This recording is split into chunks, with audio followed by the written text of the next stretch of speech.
Texas sues Colony Ridge. It's March 15th, 2024, and these are your headlines.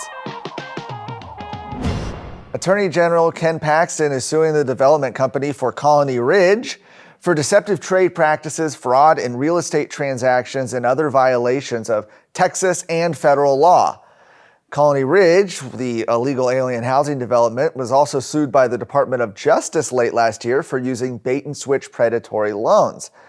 The development's located northeast of Houston in Liberty County.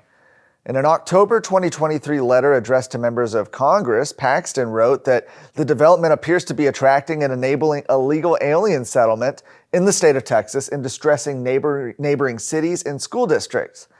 He went on to say complaints from nearby communities about the development's scale of growth and unmanageable externalities reveal that this unincorporated settlement has drawn far too many people and enabled far too much chaos for the current arrangement to be tolerated by the state.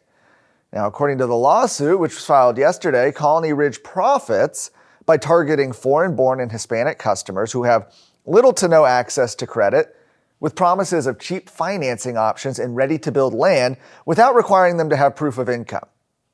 The result is that customers default on land financing at, quote, jaw-dropping rates once they discover that they cannot meaningfully use the land.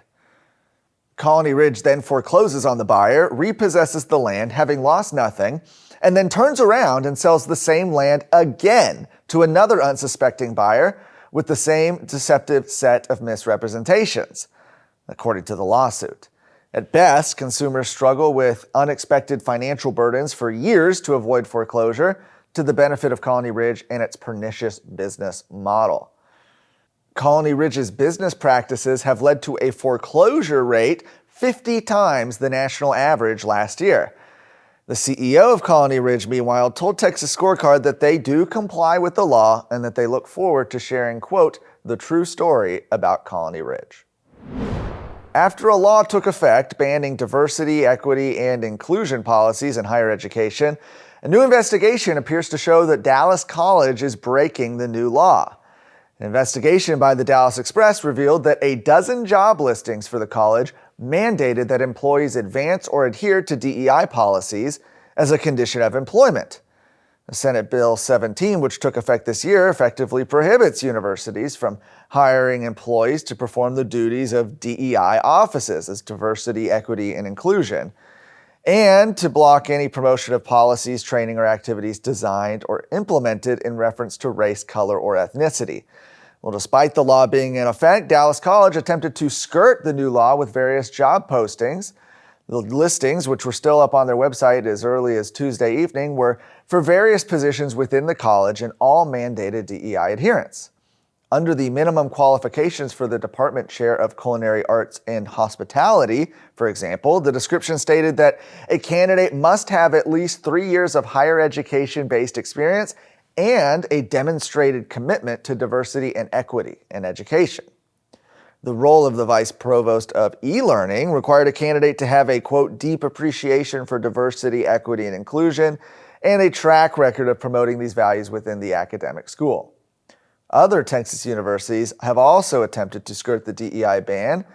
As previously reported, another undercover investigation revealed that after a month of the law being in effect, multiple universities around the state admitted to skirting the ban, with some saying they would continue doing DEI work.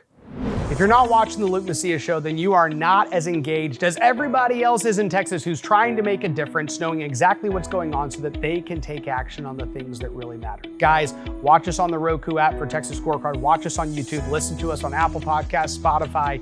Get engaged, get more informed, so together we can actually make a bigger difference on things that matter for the future of Texas. God bless you.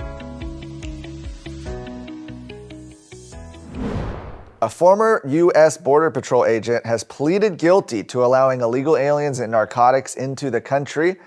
We reported on this when it happened. Emmanuel Isaac Celadon, age 36, pled guilty this week to 4 counts of bringing an illegal alien to the U.S. through the Juarez-Lincoln Port of Entry in Laredo. He also admitted to taking bribes and attempted smuggling of what he thought was cocaine.